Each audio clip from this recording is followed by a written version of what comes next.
Hello mga ka-Health Real Talk. Loneliness equals to 15 cigarettes a day. Did you know, ang matinding kalungkutan ay may epekto sa katawan na parang naninigarilyo ka ng 15 sigarilyo araw-araw. At ano ang ibig sabihin nito? Ayon sa research mula sa Harvard at iba pang health institutions, ang loneliness at social isolation ay nagdudulot ng parehong health risk gaya ng heavy smoking.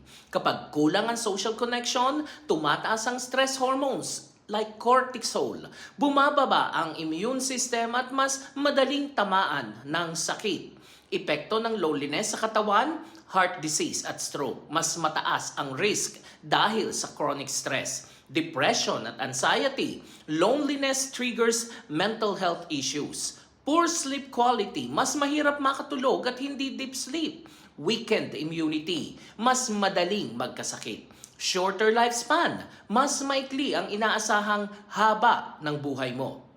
At bakit delikado sa OFWs? Malayo sa pamilya at mga mahal sa buhay. Kadalasang walang support system kapag may pinagdadaanan. Hindi laging madali ang human connection dahil sa kultura, trabaho at oras. At ang Health Real Talk tips, stay connected. Regular na video call or chat sa pamilya at mga kaibigan. Find a community. Sumali sa mga grupo, simbahan, sports o organisasyon. Practice self-care, exercise, meditation, and journaling.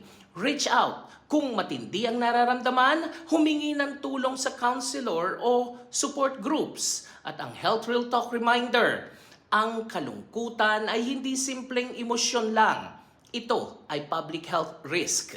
Kung paano delikado ang paninigarilyo, ganoon din kabigat ang epekto ng matinding pag-iisa. Kaya alagaan hindi lang ang katawan, kundi pati ang koneksyon sa ibang tao. Ako po si Arlene para sa Health Real Talk. Have a nice day, everyone.